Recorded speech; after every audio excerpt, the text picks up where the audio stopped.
आदाब नाज़रीन, जी सलाम के इस खास शो में आप सभी का इस्तकबाल है। मैं हूं आपके साथ बुशरा खानम फहद। तलाक़ बिदअत की रिवायत को रोकने के मकसद से लाया गया Muslim women marriage right protection bill 2018 जुमेरात को लोकसभा में पास तो हो गया, लेकिन अभी भी इस बिल की राह आसान नहीं हुई है। पार्लियामेंट के लोअर हाउस में मरकजी हुकूमत के पास वाज़े अक्सरियत होने की वजह से ये तय माना जा रहा था कि ये बिल लोकसभा में पास हो जाएगा, लेकिन अपोजिशन पार्टियों समेत अहम इश्यूज पर मरकज का साथ देने वाली AIDMK का वॉकआउट करना ये इशारा दे गया कि ये बिल राज्यसभा में एक बार फिर अटक सकता है। इसीलिए राज्यसभा में इनका रुख भी अहम होगा। पार्लियामेंट का सरमाई इजलास भी 5 जनवरी को खत्म हो रहा है। ऐसे में सरकार के सामने ये बड़ा चैलेंज होगा कि राज्यसभा में इस बिल को पास कराया जाए। अगर इस बार भी बिल राज्यसभा में अटक गया तो सरकार को ऑर्डिनेंस का सहारा लेना पड़ेगा। 2019 लोकसभा इलेक्शन से पहले सरकार चाहेगी कि इस बिल को पास करा लिया जाए ताकि इंतखाबी तशहीर के दौरान इसे अपनी हुसूलियाबी के तौर पर दिखाया जा सके। लेकिन सवाल यह है कि इस बिल की मुखालफत में बड़ी तादाद में खवातीन सड़कों पर उतरी हैं, तो क्या ऐसे में मुस्लिम तबके को रागिब करने में सरकार को मुश्किल नहीं होगी? इन्हीं मौजुआत पर हम बात करेंगे। हमारे साथ खास मेहमान मौजूद रहेंगे, लेकिन उससे पहले देखिए हमारी रिपोर्ट। तलाक नहीं, तलाक खुदा के लिए नहीं, तलाक नहीं।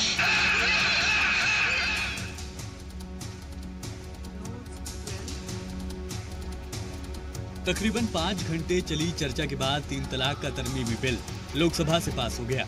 बिल की हिमायत में 245 और मुखालिफत में 11 वोट पड़े। वोटिंग के दौरान कांग्रेस, AIDMK, DMK और समाजवादी पार्टी के अरकान पार्लियामेंट ने वॉकआउट कर दिया। अब ये बिल राज्यसभा में भेजा जाएगा, लेकिन अपोजिशन ने 3 तलाक देने के कसूरवारों को जेल भेजे जाने की तजवीज की मुखालफत की है। लोकसभा में बहस का जवाब देते हुए वजीर कानून रविशंकर प्रसाद ने कहा कि जब पाकिस्तान, बांग्लादेश समेत 22 इस्लामिक ममालिक ने 3 तलाक को गैर कानूनी करार दिया है, तो फिर भारत जैसे सेकुलर मुल्क में 3 तलाक को जुर्म मानने में क्या परेशानी है? वुमेन एम्पावरमेंट के लिए ये बिल जरूरी है। 3 तलाक का समर्थन नहीं, लेकिन ये बिल क्यों? ये तर्क हमारी समझ में नहीं आता है। अगर 3 तलाक गलत है, अगर इसके खिलाफ कार्रवाई होनी चाहिए, तो क्या ये संसद खामोश रहनी चाहिए? ये सवाल उठाना जरूरी है। ओवैसी साहब अभी बोल उठे सारे खवातीनों की तरफ से कि वो इस बिल का विरोध करती हैं। बात निकलेगी तो बहुत दूर तक जाएगी जनाब ओवैसी साहब, और ये सब लोग आपकी उदासी का सबब भी पूछेंगे। और ये रिपोर्ट एक आई है इंडिया पॉलिसी फाउंडेशन की, और ऐसी दर्जनों रिपोर्ट है जो इन खवातीनों के दर्द को बताती है उनके साथ क्या बदसलूकी हुई। अपोजिशन का मानना था कि जो बिल पिछले ही इजलास में लोकसभा से पास हो गया, उसे महज मामूली तरामीम के साथ दोबारा पेश नहीं किया जा सकता। बिल को सिलेक्ट कमेटी के पास भेजे जाने का मुतालबा करते हुए अपोजिशन ने सरकार को नसीहत दी कि वो मजहबी मामलों में दखल देने से बाज आए। ये तो बिल मैडम महिलाओं के नाम से जो लाया गया है, ये समाज को डिवाइड करने का बिल है। ये बिल संविधान के बहुत से सिद्धांतों के खिलाफ है। तीसरा, ये बिल मुस्लिम पर्सनल लॉ का भी वायलेशन है। चौथा, ये बिल आर्टिकल 14 के खिलाफ है, क्योंकि एक मजहब के पतियों के खिलाफ धर्म के आधार पर भेदभाव करता है। We strongly oppose the imprisonment of 3 years for those husbands with some reasons. We thoroughly oppose this criminalization provision. एक मर्द और मर्द, एक खातून और खातून अपने साथ रहकर जो भी करना चाहे कर सकते हैं, उस पर आपको आपत्ति नहीं है। आपको आपत्ति है कि ट्रिपल तलाक को क्रिमिनलाइज किया जा रहा है। क्यों किया जा रहा है? क्योंकि इस्तेमाल हमारे खिलाफ होगा। इस बिल को आनन फानन में लाया गया है, जल्दीबाजी में लाया गया है, और मैं मानूं तो गैर कानूनी ढंग से लाया गया है। इसको ज्वाइंट सेलेक्ट कमेटी को भेजा जाए। खुराक का हक, उनका चलने फिरने का हक, उनका इबादत करने का हक, वो जुम्मा के नमाज पढ़ेंगे कि नोएडा में वो ठीक करने के लिए आप वो छीन रहे हो, और आप कह रहे हो मुस्लिम महिला के लिए हम हक दिलाएंगे। तो ऐसे ये जो क्रोकोडाइल टीयर्स है, मगरमच्छ का आंसू है। तीन तलाक बिल पर बहस के दौरान कई मर्तबा कुरान का जिक्र भी आया। कांग्रेस लीडर रंजीत रंजन ने कहा कि अगर बिल लाने वाले एक बार कुरान को ही ढंग से पढ़ लेते तो बिल की जरूरत ही ना पड़ती, क्योंकि कुरान में जो तरीका तलाक का बताया गया है उससे बेहतर कुछ नहीं है। वहीं एनसीपी लीडर सुप्रिया सूले ने बहस के दौरान बताया कि इस्लाम में ख्वातीन को किस तरह से आजादी हासिल है। मुस्लिम मजहबी रहनुमाओं ने भी बिल के पास होने की मुखालफत की है। कि आपका धन्यवाद करूंगी कि इस बिल को लाने के कारण हमने भी दिल से कुरान को पढ़ा। उसमें जो सूरह निसा है जिसमें डिवोर्स से पहले 5 स्टेप है उसको पढ़ा। सूरह बकरा है, डिवोर्स किस तरीके से क्यों दिया जाए, वजह क्या हो, पत्नी की भी वजह क्या हो, पति की भी क्या वजह हो, उसको पूरा डिटेल में दिया गया है। कुरान में डिवोर्स के लिए इतने एडवांस रूल बनाए गए हैं। मुझे गर्व है कुरान पे। महिला को भी उतना ही अधिकार है तलाक देने का। अगर आपको कानून ही लाना था, मैं तो कहूंगी कि कुरान को ढंग से पढ़ के उसमें जो तरीका डिवोर्स का बताया है उसी को कोर्ट का कानून क्यों नहीं बनाते हैं। She said to me, my marriage was of love. This man has given her all the freedom in the world. She graduated and did her PhD after getting married to this man. She lives in Ambad and today she teaches the Quran to people. Imagine a girl named Kiran Kulkarni today is Mrs. Chaus. सरकार 8 जनवरी तक चलने वाले सरमाई इजलास में ही इसे पास कराना चाहती है।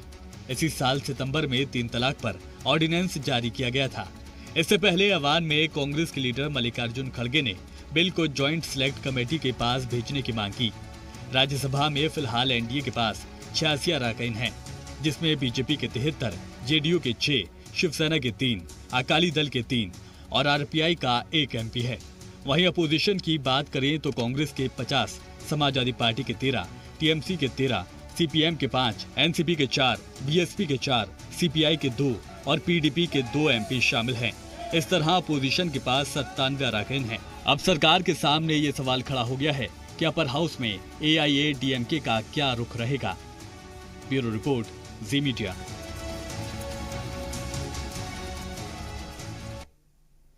तो लोकसभा में पहले भी ये बिल पास हो चुका है, तरामीम के बाद फिर से ये पास हो गया, लेकिन सुई जो अटकी हुई है वो राज्यसभा में अटकी हुई है। सवाल ये पैदा होता है कि क्या हुकूमत को इस बार कामयाबी मिल पाएगी, क्योंकि तमाम अपोजिशन एक साथ एक सुर में ये बोल रहा है कि जिस तरह से ये बिल मौजूद है, इसकी जो फॉर्म है वो उन्हें कबूल नहीं है। और हमने देखा कि कल 5 घंटे की बहस हुई, तमाम लोगों ने अपने तर्क रखे और ये कहा कि जिस तरीके से इसको लाया जा रहा है, जिस फॉर्म में इसको लाया जा रहा है, ना वो मुस्लिम समाज को कबूल है और ना ही अपोजिशन इस पर उसका साथ दे रहा है। सवाल ये उठ रहा है कि फिर इसको जेपीसी को क्यों नहीं दे दिया जाता है, स्टैंडिंग कमेटी को क्यों नहीं वहां पर भेज दिया जाता है, ताकि इस पर एक तरह से एक राय मशवरा किया जाए और बेहतर तरीके से इसे फिर लाया जाए। इस पर बात करने के लिए हमारे साथ खास मेहमान मौजूद हैं, इनका तारुफ मैं आपसे कराना चाहूंगी।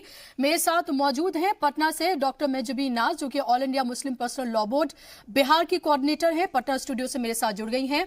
नाइश हसन सोशल एक्टिविस्ट हैं, लखनऊ स्टूडियो से मेरे साथ जुड़ गई हैं। जयराम विप्लव लीडर बीजेपी के मेरे साथ स्टूडियो में मौजूद हैं। असद खान फलाही साहब इस्लामिक स्कॉलर मेरे साथ स्टूडियो में मौजूद है। आप तमाम मेहमानों का बहुत बहुत इस्तकबाल है। शुरुआत मैं आपसे ही करना चाहूंगी। जयराम जी, मुझे बताइए कि जल्दबाजी क्या है?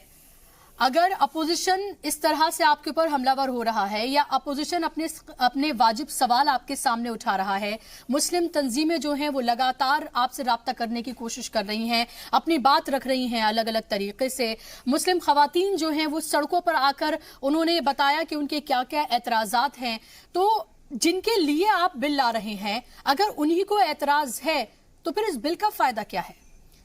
देखिए बुशरा जी, अभी अपने पैनल में भी 2 बहनें बैठी हैं, वो बताएंगी कि उनको कितना एतराज है जी। आप तो एक तरफा बता रही हैं कि सारी मुस्लिम तंजीमें और सारी महिलाएं इसके खिलाफ हैं। मैंने कहा ज्यादातर, नहीं ठीक है, मैं जवाब दे दूं। आपने अपने सवाल में ही अभी कहा कि ये सरकार कितनी सफल हो पाएगी। इस सरकार की सफलता का नहीं, ये हमारे मुस्लिम बहनों के हक की सफलता की लड़ाई है। वो उनको हक मिल पाएगा नहीं इस संसद से, ये देखना है। और देश भी इस पर पूरी नजरें गड़ाए हुए है कि इस देश में केवल आज जो मैं अभी आपकी रिपोर्ट में देख रहा था, एक साहब पूछ रहे थे, उन्हीं के प्रश्न को थोड़ा सा बदल देते हैं।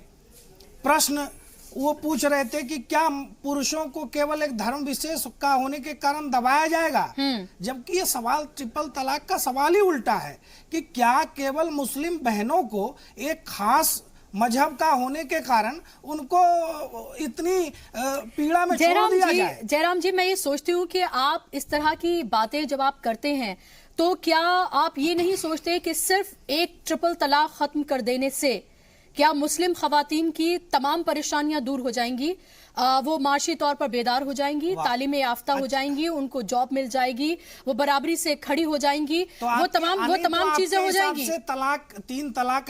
तीन तलाक गलत है या सही है, आप ही बता दीजिए। नहीं, जाहिर सी बात है गलत है, जाहिर सी बात है गलत है। अगर ये सही है, बात बहस इस पर नहीं हो रही है जयराम जी, बहस और बात इस पर नहीं हो रही है कि ट्रिपल तलाक सही है या गलत है। बात इस पर हो रही है कि जो बिल का फॉर्म है क्या वो सही है या गलत है। सुन लीजिए, उस बिल में जब ये बिल लोकसभा में आया पहले भी और इसके बाद सुझाव भी आए, 3 संशोधन इसमें हुए। पहली जो लोगों ने चिंताएं जाहिर की कि इसमें कोई भी जाकर के केस दर्ज करा सकता है किसी के खिलाफ। ठीक है, आपने वो ठीक कर दिया। दूसरी चीज अब ये कर दिया गया कि केवल पीड़िता और उसके सगे संबंधी जो निश्चित रूप से वही इसमें कर सकते हैं। दूसरी थी कि पुलिस गैर जमानती वारंट लेकर के उसको गिरफ्तार कर सकता है। अब मजिस्ट्रेट को इसमें हक हमने दिया कि वो इसको जमानत भी दे सकते हैं। तीसरी चीज, पहले समझौते का प्रावधान नहीं था, अब अगर ऐसा मामला सामने आता है तो मजिस्ट्रेट के साथ वो समझौता भी कर सकते हैं। लेकिन सवाल ये उठता है कि जो क्राइम हुआ ही नहीं उसकी सजा कैसी? जब सुप्रीम कोर्ट ने उसे इलीगल करार दे दिया, जब इस्लाम ने भी तो उसे पहले से इलीगल मानता है, लेकिन मैं मानती हूँ कि इस तरह की प्रथाएं होती रही हैं, ट्रिपल तलाक होती रही है, मैं इसको भी एक्सेप्ट कर रही हूँ। लेकिन अगर सुप्रीम कोर्ट ने खुद इसे इलीगल करार दे दिया, जो क्राइम हुआ नहीं उसके लिए सजा कैसी? किस प्रकार की बात आप कर रही हैं? सुप्रीम कोर्ट ने जब इसे इलीगल करार दिया और जब कोई यानी कि अगर पुलिस के पास जाती है, यानी कि कोई ट्रिपल तलाक देगा तो माना ही नहीं जाएगा। ट्रिपल तलाक अगर कोई देगा तो माना ही नहीं जाएगा, ये सुप्रीम कोर्ट कहता है। सुनिए ना, शादी नहीं टूट रही है, लेकिन ये तो सामाजिक रूप से हो रहा है ना कि अगर ये ट्रिपल तलाक दे दिया गया और उसको उसके घर से निकाल दिया गया, वो पीड़िता अगर पुलिस के पास जा रही है तो पुलिस को तब जाकर के ये अधिकार बनता है कि वो इसको अपराध के दायरे में ला करके उस पर कार्रवाई करे। बात तो केवल इतनी है। हम सरकार मुस्लिम समाज को यह सिखाने के लिए नहीं बैठी है, ना ही उस पर बिल ला रही है कि साहब आपको तलाक कैसे करना है या जीवन कैसे बिताना है। अगर कोई 3 तलाक देता है, चूंकि विश्व के अनेक देशों में इस पर प्रतिबंध लग चुका है और भारत में तो मुस्लिम महिलाओं का मुस्लिम पर्सनल लॉ बोर्ड ही इसके साथ खड़ा है कि आप कानून लाइए। शाइस्ता अंबर जी हैं, वो खुलकर के मुखर रूप से इसका स्वागत कर रही हैं। आज 1 लाख से अधिक लोगों ने पिटीशन पर, ऑनलाइन पिटीशन पर हस्ताक्षर किए हैं। वो मुस्लिम समाज से ही आवाज उठ रही है। तो इसको केवल इस नजरिए से ना देखें और इस पूरे प्रकरण को मजहबी रंग दे करके अपना वोट बैंक बनाने की तैयारी हो रही है। सवाल तो यही है जयपाल जी कि सिर्फ आप एक तरफा देख रहे हैं, जहां आपको अपनी तरह की बात लग रही है सिर्फ आप एक तरफा देख रहे हैं, दूसरी तरफ को आप बिल्कुल नेग्लेक्ट कर रहे हैं। मैं आपके पास लौटूंगी, नाइश हसन साहब के पास मैं जाना चाहूंगी।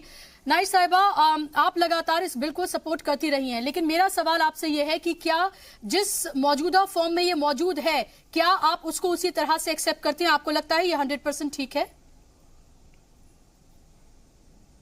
नहीं, देखिए, हम लोग 3 तलाक को गलत था उसको इस्टेब्लिश करने में हमने अपनी ज़िंदगी के 16-17 साल लगाए। अब ये जब लड़ाई औरतों के संघर्ष से सुप्रीम कोर्ट होते हुए जब पार्लियामेंट पहुंचती है तो हमारी उम्मीद बढ़ जाती है कि हम कुछ अच्छा होगा इस देश की औरतों के लिए। ना मैं किसी मजहबी तंजीम से हूँ, ना मैं किसी सियासी तंजीम से हूँ। मेरी चिंता में खाली इस देश की मुसलमान औरत है। उसको इस बिल में पहले ड्राफ्टिंग में और दूसरी ड्राफ्टिंग दोनों में उसको केंद्र से हटाया गया, उसको नज़रअंदाज किया गया। उसने अपने कुछ सवाल रखे थे। कौन नहीं चाहता कि देश से 3 तलाक खत्म हो? कौन नहीं चाहता कि मुस्लिम फैमिली लॉ कोडिफाई हो? सभी चाहते हैं। लेकिन लेकिन अभी जिस शेप में हमारे सामने ये बिल आया है उसमें औरतों ने जो सवाल हम सब ने उठाए और दिए थे सवाल, वो क्यों नहीं शामिल किए गए। ज़मीनी तजर्बे से आपको कहूंगी कि औरत के साथ जैसी तलाक होता है, सबसे पहले उसे उस घर से बेदखल कर दिया जाता है। हम लोग का कहना ये था कि ये सवाल जो है इस लॉ के भीतर लाया जाए कि पति के ना रहते हुए उसका कोई रिश्तेदार, उसकी नंद, उसकी देवरानी, उसकी सास, कोई उसको या ससुर कोई उसको घर से बेदखल ना करे, क्योंकि जब घर से हमारे सर से छत उठ जाती है तो लड़ाई हमारी बहुत कमजोर हो जाती है। दूसरी बात, मर्द अक्सर अपनी बीवी और बच्चों को तलाक नहीं देता और ना ही खर्च देता है और वो गायब रहता है, वो एक लंबे समय तक गायब रहता है। इस प्रावधान को भी इस ड्राफ्ट में लाया जाए, ये हम लोग की बहुत मजबूत मांग थी, क्योंकि औरत को इसी सबसे फायदा होगा। तीसरी बात, उसको फाइनेंशियली बिल्कुल सड़क पे डाल दिया गया।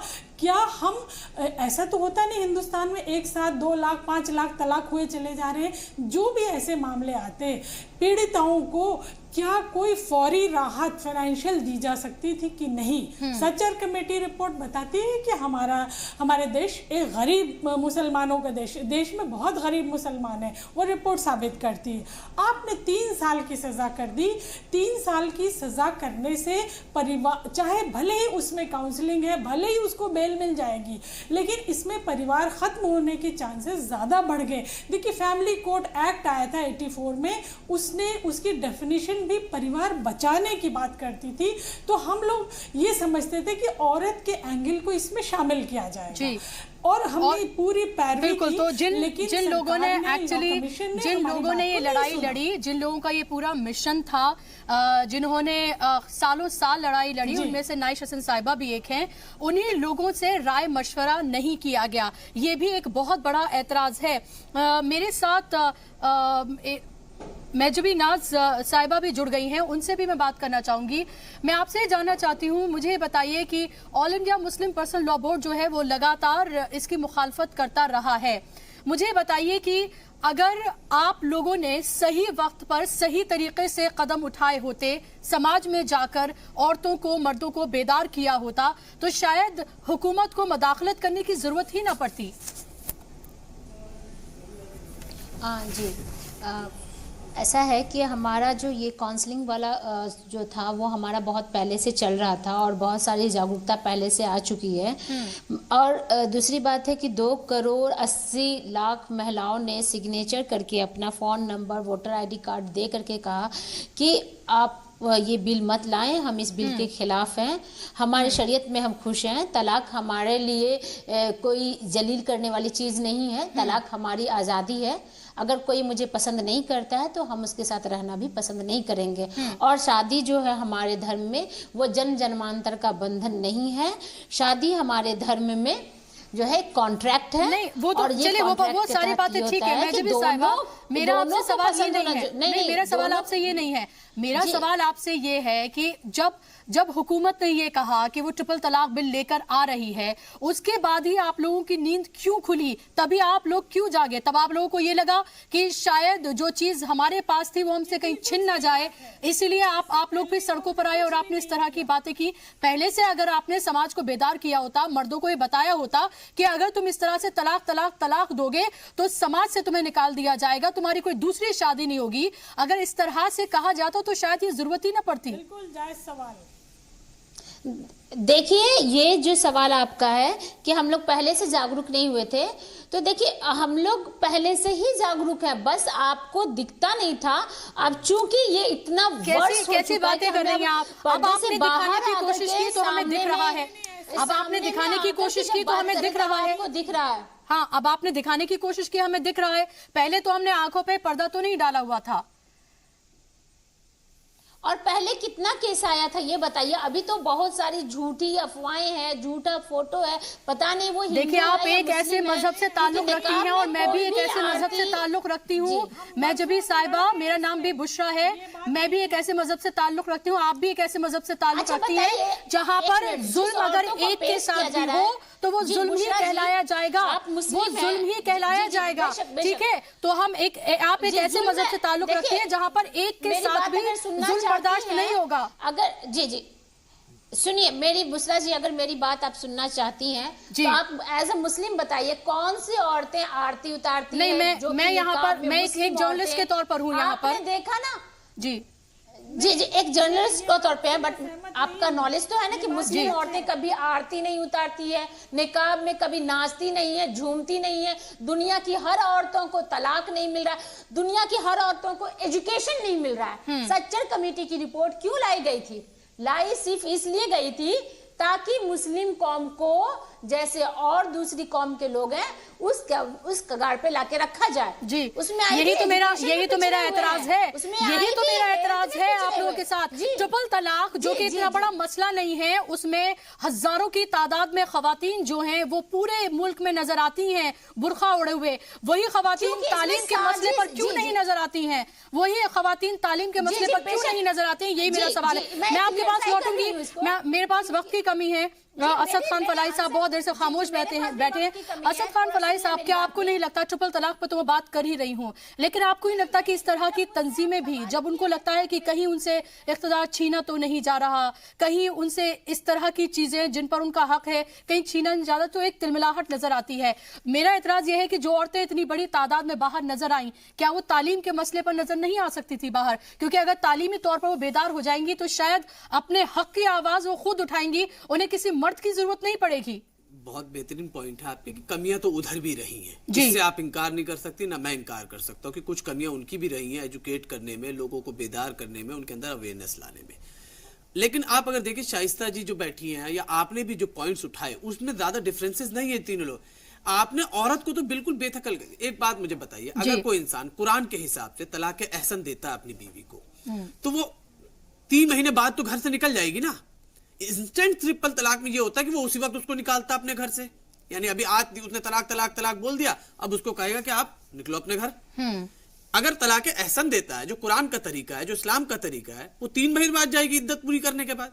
अरे भाई, एक दिन बाद प्रॉब्लम आए या 3 महीने बाद प्रॉब्लम आए, प्रॉब्लम तो सेम रह रही है ना। उसकी फाइनेंशियल हालत क्या हो रही है, आप उसकी सोशल सिक्योरिटी को कैसे सिक्योर कर रहे हैं, क्या इंश्योरेंस दिया आपने? कुछ नहीं। इस बिल के अंदर आपने कुछ दिया ऐसा? देखिए, फोकस ये होना चाहिए था कि एक औरत अगर उसका हस्बैंड उसको इंस्टेंट ट्रिपल तलाक दे या तलाक एहसन दे, उसकी सोशल सिक्योरिटी को कैसे अच्छा किया जा सके, उसके ऊपर छत, उसके पास छत रहे, उसे खाने के लिए पैसे हो, उसके पास पहनने के लिए कपड़े हो, सस्टेनेंस अलाउंस के लिए आप बात कर रहे हैं, सेक्शन 125 ऑलरेडी अवेलेबल है, इस पे कोई नहीं बात कर रहा। आपका सारा का सारा फोकस ये है कि कैसे क्रिमिनलाइजेशन की कैटेगरी में लाया जाए, ताकि जो एक मुस्लिम घराना है, जो मुस्लिम खानदान है, उनको कैसे तोड़ा जा सके। देखो, शादी एक सिविल कॉन्ट्रैक्ट है, आप समझ, यहाँ बिल्कुल एक सोशल एग्रीमेंट है, एक मैट्रिमोनियल अफेयर्स है। देखिए, कुरान के, और इसमें कुछ नहीं करना था बुशरा जी, मैं बार बार इसको राय दे रहा हूँ। जिस तरह निकाह नामा है हमारे पास, उस निकाह नामे में एक लाइन और ऐड करनी थी कि शौहर जो है अपनी बीवी को 3 तलाक नहीं देगा, अगर देगा तो मानी नहीं जाएगी। आप किसी भी आलिम के पास चले जाते हैं, आप किसी का उसमें अगर वो दिखा देंगे कि एग्रीमेंट ये हुआ था, तो वो कहेंगे तलाक नहीं हुई, क्योंकि कुरान की आयत है फीमा तराज़यतुम, जिन चीजों के ऊपर तुम दोनों राजी हो जाओ उस हिसाब से अपने निकाल। बिल्कुल, सोशल एग्रीमेंट का मतलब क्या होता है? मैं माफी चाहती हूँ, मेरे पास वक्त की कमी है। माजरत असद साहब, मैं आपको वक्त नहीं दे पाई। तलाक बिल लेकर के नहीं आ रहा है कि मुस्लिमों को कैसे जीना चाहिए, कैसे शादी करें, फिर तो मेरे पास वक्त की बहुत कमी है। आप तमाम मेहमानों से माजरत, और खत्म करना पड़ेगा। जी जयपाल जी, मैंने सबसे ज्यादा वक्त आपको दिया है, मेरे पास वक्त की कमी है। अब देखना यह होगा कि राज्यसभा में क्या ये बिल पास हो पाता है या नहीं, या फिर जो तमाम लोगों के एतराजात हैं उनको कभी सुना जाता है या नहीं। ये तमाम चीजें बेहद अहम है। इसी के साथ हमारे इस खास बुलेटिन में बस इतना ही।